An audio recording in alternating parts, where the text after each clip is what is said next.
एक phone call से दूसरे देशों की वॉर रुकवाने वाले पॉपो अपने देश में आतंकवादी हमला नहीं रुकवा पाए और अंधभक्त मुझसे कह रहे हैं कि ऐसी बातों पर राजनीति और सवाल मत करो।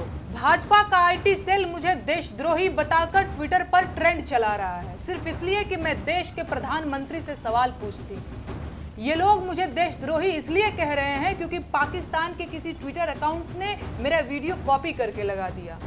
लोकप्रिय गायिका नेहा सिंह राठौर एक बार फिर विवादों में घिर गई हैं। इस बार मामला काफी गंभीर है। लखनऊ के हजरतगंज थाने में नेहा के खिलाफ एफआईआर दर्ज की गई है। उन पर आरोप है कि पहलगाम में हुए आतंकी हमले के बाद उन्होंने सोशल मीडिया पर एक ऐसा पोस्ट किया जिससे धर्म के आधार पर लोगों को भड़काने का प्रयास हुआ। शिकायतकर्ता अभय सिंह की ओर से दी गई तहरीर के आधार पर उनके खिलाफ आईपीसी की 10 अलग अलग धाराओं के साथ साथ आईटी एक्ट की धाराओं में भी मामला दर्ज किया गया है। नेहा सिंह राठौर ने अपने खिलाफ दर्ज एफआईआर के बाद सोशल मीडिया पर एक के बाद एक कई पोस्ट किए। उन्होंने अपने पहले पोस्ट में लिखा, मेरे ऊपर एफआईआर हो गई है, होनी भी चाहिए। एक मामूली लड़की इतने बड़े लोकतंत्र में सवाल कैसे पूछ सकती है? लोकतंत्र का साइज तो देखो, दुनिया का सबसे बड़ा लोकतंत्र है भाई। इसके बाद नेहा ने एक और पोस्ट में लिखा कि उनके पास वकील की फीस भरने के लिए पैसे नहीं है। उन्होंने अपील की कि क्या कोई वकील उन्हें मुफ्त में कानूनी मदद दे सकता है। उन्होंने अपने आर्थिक हालात का हवाला देते हुए कहा कि मेरे अकाउंट में मात्र 519 रुपए हैं, जिसमें से 500 रुपए तबला वादक को देने हैं ताकि मैं नया गीत रिकॉर्ड कर सकूं। नेहा की इस अपील के बाद सोशल मीडिया पर तीखी प्रतिक्रियाओं की बाढ़ आ गई है। कई यूजर्स ने उन पर जमकर निशाना साधा।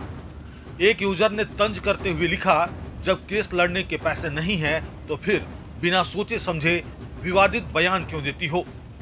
वहीं एक अन्य यूजर ने यहां तक कह दिया कि तुम्हारी हालात तो अब पाकिस्तानियों से मदद मांगने लायक हो गई है, जो तुम्हारे वीडियो को भारत विरोधी नैरेटिव फैलाने के लिए इस्तेमाल कर रहे हैं। आपको बता दें कि पहलगाम आतंकी हमले के बाद देश भर में गुस्से का माहौल है।